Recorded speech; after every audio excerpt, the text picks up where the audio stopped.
వీడు డెఫినెట్ గా సమాధానం చెప్పాలి ఈ విషయానికి. నా బతుకు రోడ్డు వైడనింగ్ లో సగం కొట్టేసిన బిల్డింగ్ లాగా అయిపోయింది. ఉండడానికి పనికిరాదు, వదలడానికి మనసు రాదు. చిచి, ఈ మారెళ్ల వంశీ అనేటటువంటి వాడు ఏదో ఆయన భయపెడితే ఏడేదో భయపడిపోతారు అనుకుంటున్నారేమో. మీరు భయపడితే భయపడేటువంటి వాళ్ళు ఇక్కడ ఎవరో లేరు. ఏదో తెలివితేటలు ప్రదర్శిస్తున్నావా? నీ సంగతి నాకు తెలుసు. పిచ్చి పిచ్చి వేషాలు లేకుండా get out from this place. మీతో యుద్ధానికి నేను సిద్ధం. ఆ యుద్ధం మీరు ఎక్కడ దాకా తీసుకెళ్తారో అక్కడ దాకా నేను రెడీగా ఉన్నాను. ఏదో తప్పైపోయింది అంతే. ఏదో సరదాగా వచ్చింది. ఆంధ్రజ్యోతి వెంకటకృష్ణ నిన్ను మాత్రం వదిలేదులే, ఎందుకంటే నీ అకౌంట్ చాలా ఉన్నాయంట. వదిలేదులే. అంతేనా గురువు గారు? అవును, నీ అంతే. మనసు మార్చుకోరా? పట్టుదలొస్తే డ్రైవరే మార్చుకోను. ఏదో మనసు చెన్నై అంట, నెల్లూరు అంట, వైజాగ్ అంట, ఇంకేదో చెప్తా ఉన్నారు. ఎందుకు సార్ పాతగాయని మళ్ళీ రేపుతారు? అది కూడా మాకు అవసరం లేదు యాక్చువల్గా. మీ పార్టీ వాళ్ళు ఫోన్లు చేసి చెప్తున్నారు పొద్దున్న ప్రెస్ మీట్ దగ్గర పెట్టిన దగ్గర నుంచి. ఎంతకు తెగించారా? ఏంట్రా అర్సాకు? ప్రొఫెషనల్ గా నీకంటే పాపులర్ అవుతున్నానని తెలిసేతోటి ఇంత నిజానికి ఎందుకు కెలుక్కున్నావు సాయిరెడ్డి అని అంటే, నేను కావాలని మాట్లాడు, నా తలరాత ఈ మాట మాట్లాడాలి, జనంతో ఇలా దింగులు తినాలని రాసి ఉంటేనే తింటాను. ఏమో మరి నీ ఉన్న లాజిక్స్ ఏంటో నాకు అర్థం కాదు. ఫ్రస్ట్రేషన్లో ఏదో చేయబోయి ఏదో చేసినారా?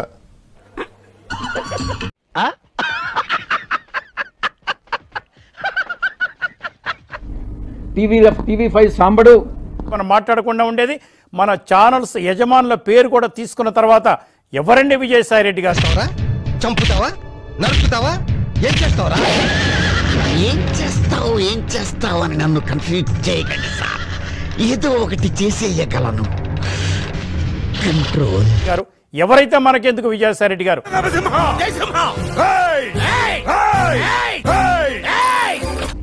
వాళ్ళ పుట్టుక మీదనే నాకు అనుమానం ఉంది. పోటీ పడదాం. ఇప్పుడు కళ్ళు మండే. ఎవడైనా అడ్డొస్తే మాడి మసైపోతారు. మంచి ప్రచారం చేయడంలో పోటీ పడదాం. ఉన్నట్టుగా చెప్పడంలో పోటీ పడదాం.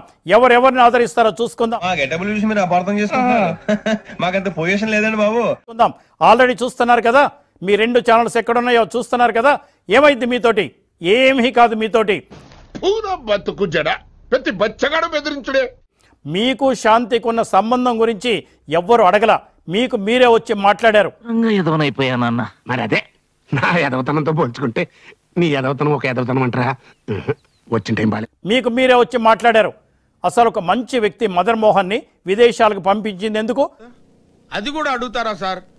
తర్వాత పడుకుని రిలాక్స్. శాంతి గురించా? శాంతి గారు ఒక మహిళ. సాక్ష్యాలు ఉన్నాయనే కదా. ఇదిగోరా, నాకు పిల్లలు పుట్టే అవకాశమే లేదు, నేను సంసారానికి పనికి రానని భారతదేశంలోని అత్యున్నత ఇన్స్టిట్యూట్ ఎయిమ్స్ ఇచ్చిన సర్టిఫికేట్.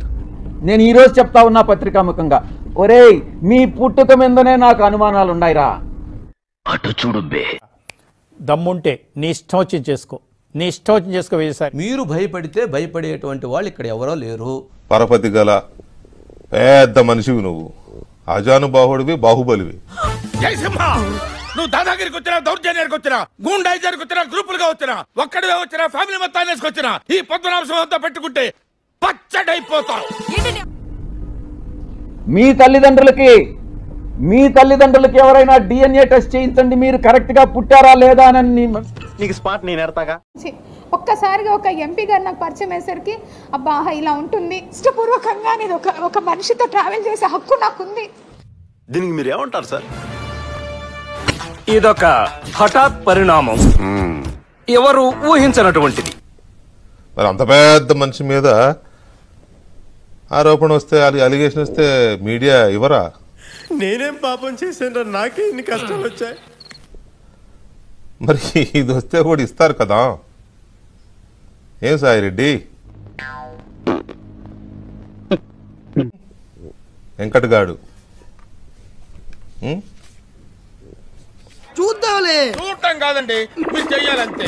సరే, మీరు ట్రై చేస్తారన్నారంటే అది ఓకే అయిపోయిన